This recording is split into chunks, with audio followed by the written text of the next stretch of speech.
lots of thoughts trying to come out at the same time. But, The majority of the people in these boats are children, babies, and women who have been... No, they're not. No, you have got to take... No, look, I get this... North of 90% of them are adult men. Let me be... No.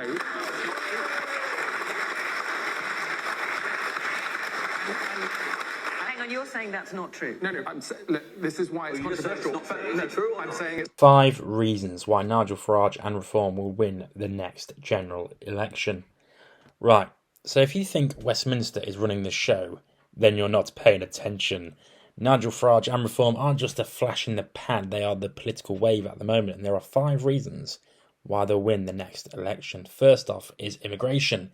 It isn't a niche gripe, it's on voters' top worries throughout the entire country.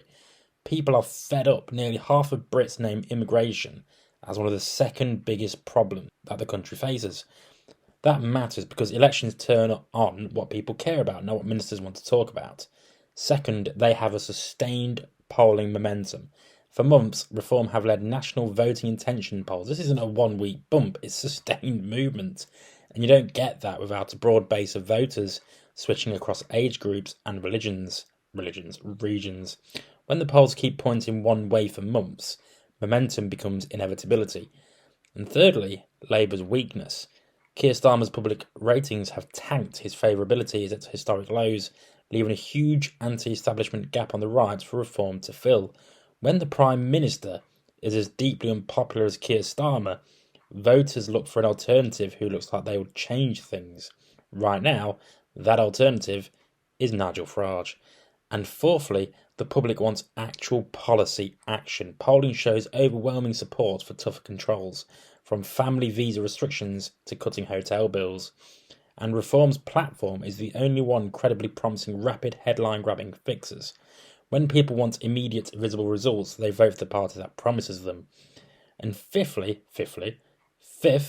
the models and markets agree. Sophisticated seat models and the betting markets, now the betting markets are very, very important, now put Reform as favourites to win the most seats. Not fringe, not long odds, but when both the quantitative models and the money markets move, that's a real signal. Bookmakers and statisticians don't bet on noise.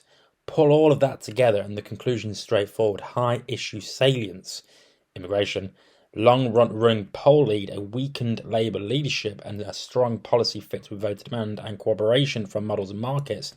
That's how elections are won, not by focus groups and focus group slogans, by a clear, simple promise to fix the things people actually lose sleep over.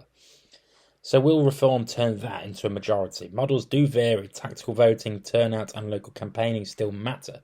But the momentum is real. If the country stays worried about immigration and Labour can't regain trust fast, Reform will be in the driving seat come polling day.